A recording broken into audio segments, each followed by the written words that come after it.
ఈ వారపు దినాల్లో రెండు తెలుగు రాష్ట్రాలు కూడా చాలా ఆందోళనలో ఉన్నాయి. ఏంట్రా ఆందోళన అంటే, దైవజనులు ప్రవీణ్ పగడాల వారు మృతి చెందారు.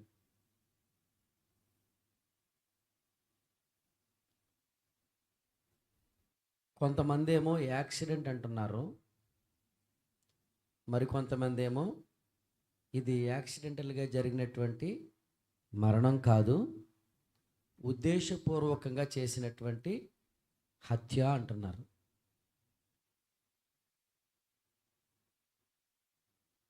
కొంతమంది ఏమో సీసీటీవీ ఫుటేజీల ప్రకారం ఆ బండి మీద ఉన్నటువంటి వ్యక్తి ప్రవీణ్ పగడాల హెడ్ లైట్ పోయి వెళుతూ ఉన్నాడు, ఆ చీకట్లో ఒకవేళ జారిపోయాడని కొంతమంది అంటున్నారు.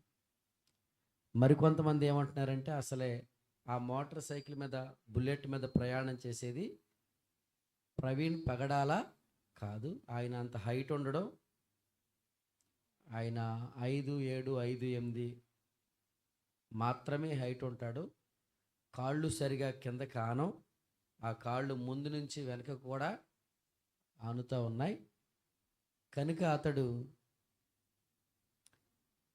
ఒకవేళ ఎక్కడైనా చంపేసి మరొక వ్యక్తి ఎవరైనా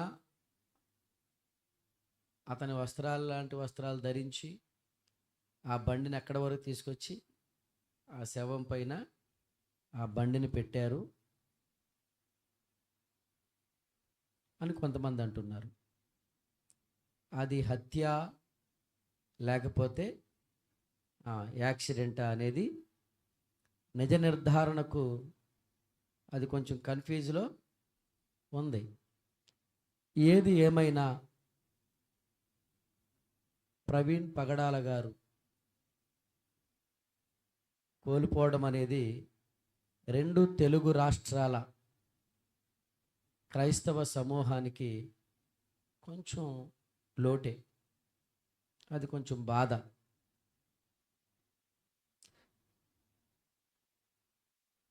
భార్య కూడా మాట్లాడుతూ అంది, నేను వారిని క్షమిస్తూ ఉన్నాను, దీని మీద నేను ప్రతీకారం తీర్చుకోదలుచుకోలేదు అని ఒక మాట చెప్పి, రెండవ మాట ఏమంది, నా భర్త విడిచి వెళ్ళినటువంటి పరిచర్యను నమ్మకంగా ఆగిపోకుండా కొనసాగిస్తాను.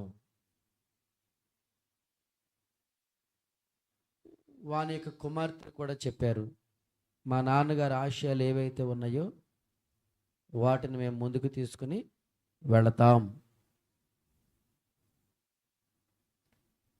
సో కుటుంబం అయితే మంచి తీర్మానాన్ని కలిగి ఉంది. కుటుంబం అయితే మంచి తీర్మానాన్ని కలిగి ఉంది.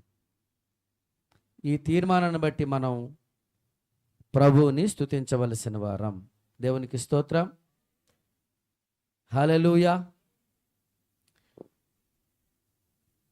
ప్రియులరా, ముమ్మాటికి అక్కడ జరిగినటువంటి ఆ చెక్క ముక్కల మీద ఉన్నటువంటి ఆ బ్లడ్, రెండవది ఆయన యొక్క ఛాతీ పైన టీషర్ట్ మీద ఉన్నటువంటి ఫుట్ ప్రింట్ ఏదైతే ఉందో, దీని అంతటిని బట్టి చూస్తే అది హత్య అని చాలామంది విశ్లేషకులు మాట్లాడుతూ ఉన్నారు. సో హత్య అయినా యాక్సిడెంట్ అయినా ఏదో ఒక దినాన్న ఈ లోకాన్ని విడిచిపెట్టవలసిన వారు. ఆయన ఇంటర్వ్యూ చేసినప్పుడు ఇంటర్వ్యూలో యాంకర్ ఇలా అడుగుతుంది, ఏమని అడుగుతుంది, మీ మీద థ్రెట్ ఉంది కదా, చాలామంది చంపేస్తున్నామని బెదిరిస్తున్నారు కదా, దీని గురించి మీరు ఏమనుకుంటున్నారు, మీకు భయం లేదా అని అంటే ఆయన ఒక మాట చెప్పాడు, క్రైస్తవుడు మరణాన్ని చూచి పారిపోయేవాడు కాదు, క్రైస్తవుడు మరణమును ఆలింగనము చేసుకునేవాడు అన్నాడు. చెప్పండి, ఏంటి ఆలింగనము అంటే? కౌగలించుకోవటం. ఆలింగనము అంటే హత్తుకోవటం.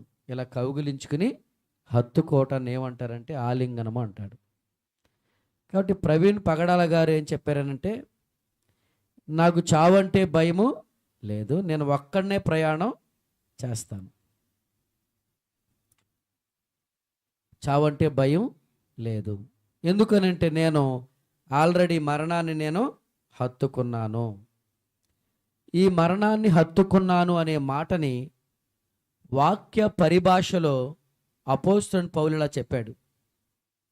వాక్య పరిభాషలో మరణాన్ని ఆలింగనం చేసుకోవడం, హత్తుకోవడం అనేది ఈ లోకంలో ఒక మాటగా మనకి అది వాడుక భాషలో మనకు కనబడుతూ ఉన్నా, మనదైనటువంటి స్టైలులో ఆ మాట ఒకవేళ మనకి కనబడుతూ ఉన్నా, పౌలు అంటాడు వాక్య పరిభాషలో, బ్రతుకుట క్రీస్తే, చావైతే నాకు, నేను చచ్చిపోవడానికి సిద్ధంగా ఉన్నాను అని పౌలు వాక్య పరిభాషతో గ్రాంధికంగా ఆ మాట చెబితే,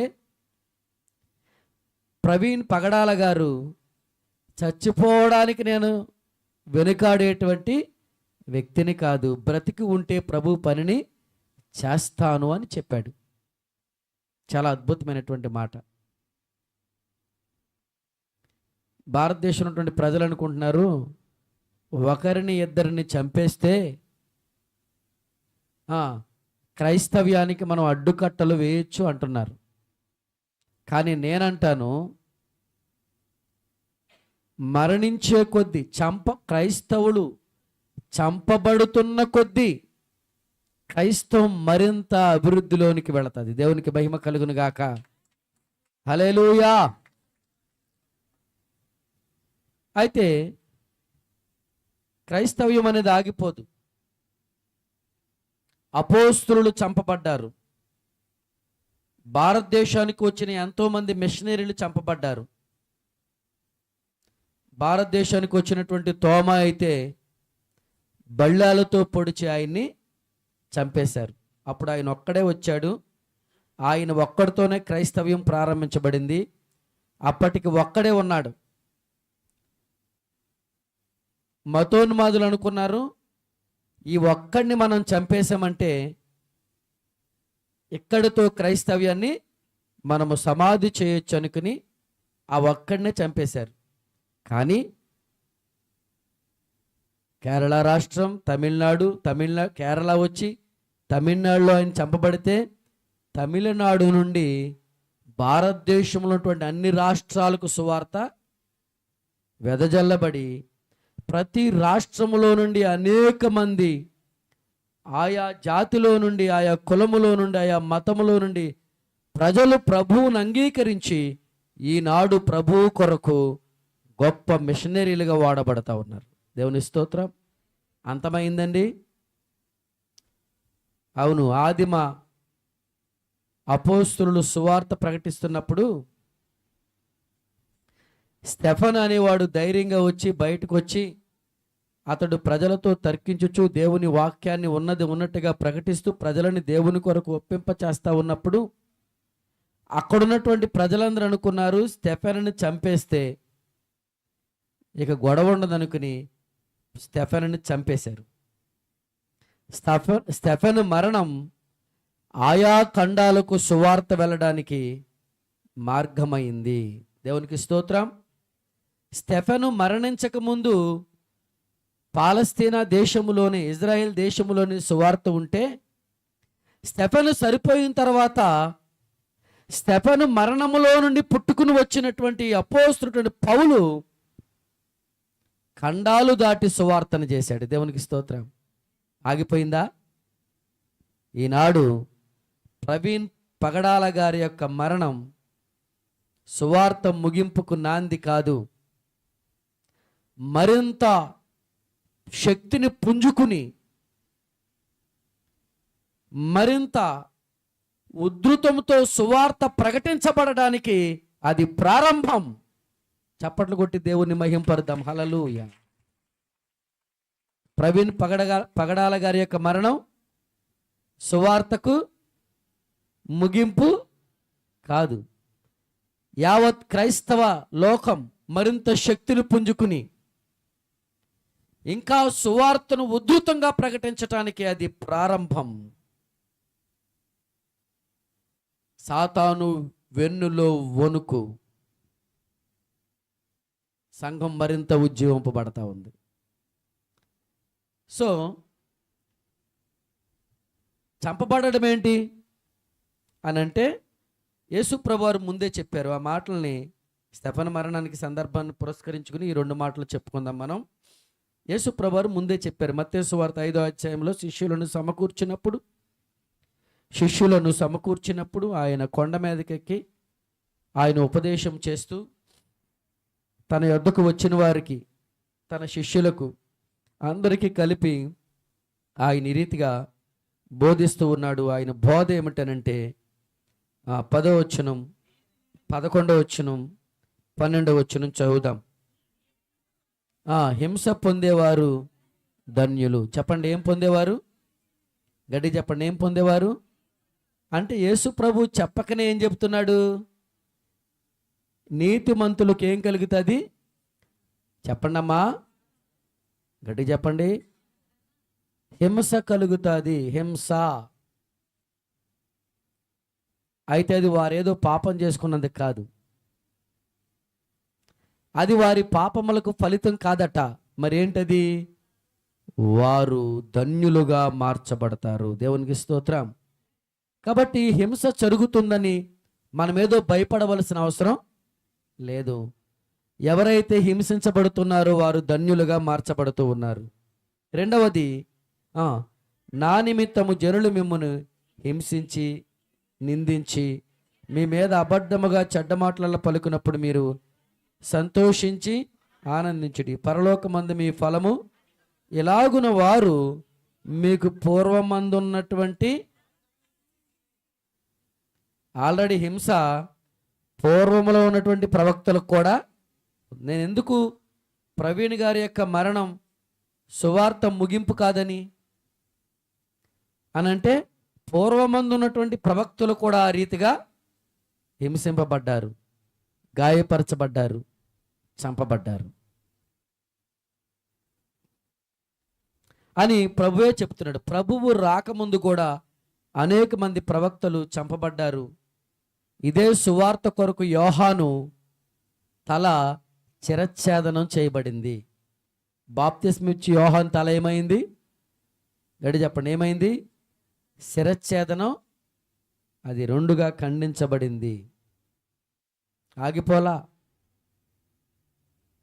కాబట్టి ప్రవీణ్ గారి యొక్క మరణం క్రైస్తవ లోకాన్ని భయభ్రాంతులకు గురి చేసి మనకెందుకులే మౌనంగా ఉందామని మౌనంగా ఉంచేది కాదు. పౌలు లాంటి వారిని లేవనెత్తేది. క్రీస్తు కొరకు హతసాక్షులు అవ్వడానికి అనేక మందిని పురికొల్పేది అని చెప్పడానికి నేను సంతోషిస్తూ ఉన్నాను. యేసుప్రభువారు యోహాను సువార్తలో కూడా ఇలాగే చెప్తాడు. ఆయన ముగింపులో ఆయన మాటలను మీకు జ్ఞాపకం చేస్తాను. చాలామంది అంటూ ఉంటారు, క్రైస్తవులు ఎందుకు దేవుని సేవకులు ఎందుకు నిందించబడుతున్నారు, అవమానపరచబడుతున్నారు, ఎందుకు ద్వేషించబడుతూ ఉన్నారు అని అంటే, ప్రభువు చెప్పారు, వారు లోక సంబంధులు కారు గనక. చెప్పండి, వారెవరు? గడ్డి చెప్పండి. ప్రవీణ్ పగడాల గారిని అనేక మంది నిందిస్తూ ఉన్నారు. ఎందుకు నిందానంటే, ఆయన లోక సంబంధి అయితే దురద చెవులు కలిగిన ప్రజలకు దురద చెవులు కలిగినట్టుగానే వాక్యాన్ని చెప్పి ప్రజల్లో నుండి, అన్యజనుల నుండి సానుభూతి పొందేవాడు. కానీ ఆయన లోక సంబంధి కాదు. అందుకనే కొంతమంది క్రైస్తవులు కూడా ఆయనను విభేదించిన వారు కూడా ఉన్నారు. సో ప్రభు అంటున్నాడు, మీరు లోక సంబంధులైన ఎడల లోకము తన వారిని స్నేహించును, అయితే మీరు లోక సంబంధులు కారు. నేను మిమ్మల్ని లోకములో నుండి ఏర్పరచుకుంటుని, అందుచేతనే లోకము మిమ్మల్ని ద్వేషిస్తూ ఉన్నది. చెప్పండి, లోకం మిమ్మల్ని ఏం చేస్తుందనంట? ద్వేషిస్తూ ఉంది. అంత మాత్రమే కాదు,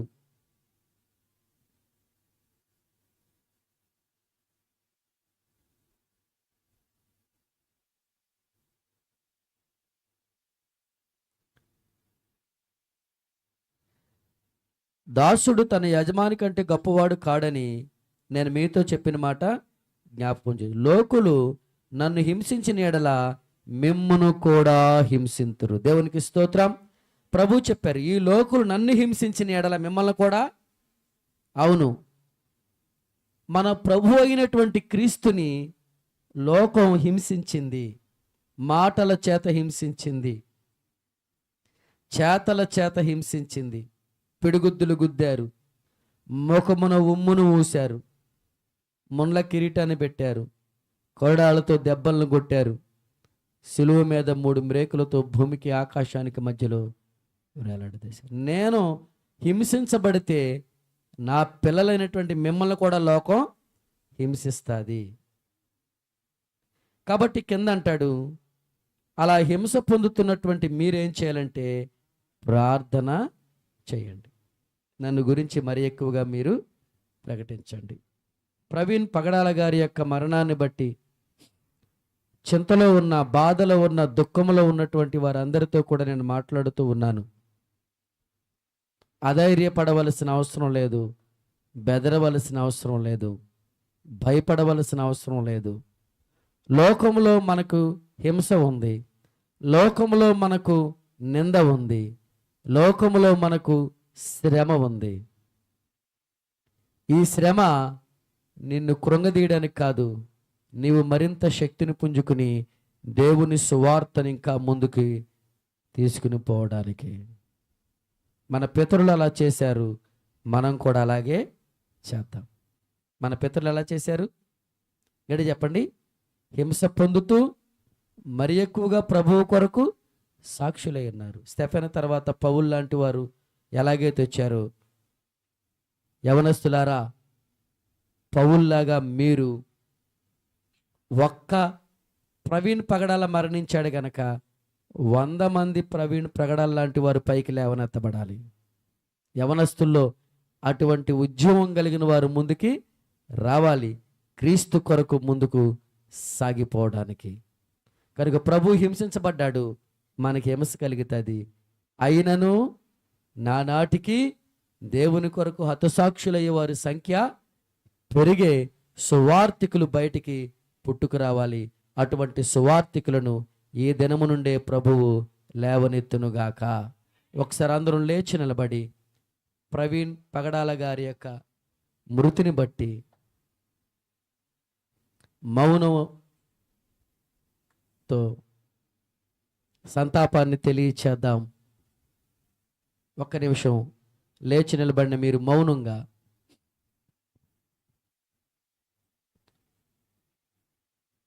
మీ సంతాపాన్ని తెలియచేయవలసిందిగా కోరుతాను. క్లోజ్ యువర్ ఐస్, తలలో ఉంచండి. ప్రవీణ్ పగడాల గారి ఆత్మ కొరకు ప్రభువే సింహాసనమందు లేచి నిలబడ్డాడు. ఆయనని స్వాగతిస్తూ ఉండగా మనం కూడా లేచి నిలబడి ప్రవీణ్ పగడాల గారి మరణమును బట్టి సానుభూతిని కనుపరుస్తూ, వారి చేత విడవబడినటువంటి భార్య, పిల్లలు ఈ దినమందు ఏ తీర్మానం చేసుకున్నారో ఆ తీర్మానం వారి జీవితాల్లో నిలిచి ఉండినట్లుగా దేవుడు వారికి తోడయుండి వారిని బహుబలముగా పగడాల ప్రవీణ్ గారు విడిచి వెళ్ళిన పరిచర్ను కొనసాగించే శక్తిమంతులుగా దేవుని అభిషేకం వారిపైకి దిగి వచ్చినట్లుగా, దేవుడే వారి ప్రతి అవసరమును తీర్చినట్లుగా మౌనం వహిస్తూ మీ మనసులో చిన్న ప్రార్థన చేయండి. 2 minutes.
మహోన్నతుడు అయిన తండ్రి, ప్రేమ కలిగిన క్రీస్తు ప్రభు,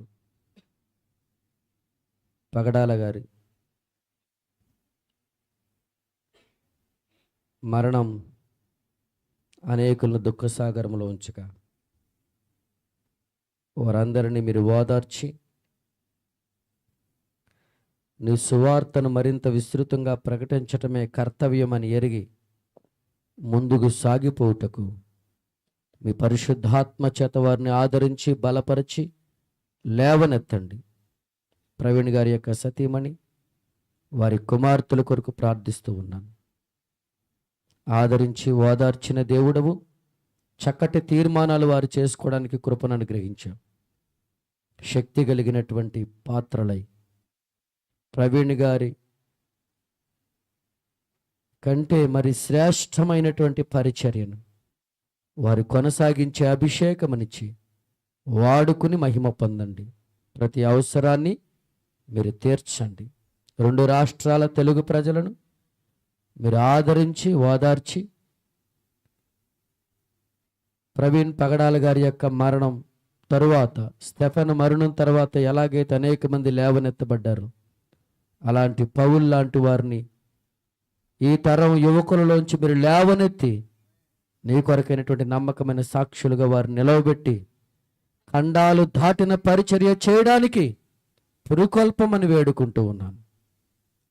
ఈ సంఘములో నుంచి కూడా అలాంటి వారు లేవనెత్తబడుదురుగాక. ఆ రీతిగా మా సంఘమును మీరు సిద్ధపరచండి. మీ నామమునికే మహిమ చెల్లిస్తూ యేసుక్రీస్తు నామములో ప్రార్థిస్తున్నాను తండ్రి, ఆమేన్. దయచేసి కూర్చుందాం.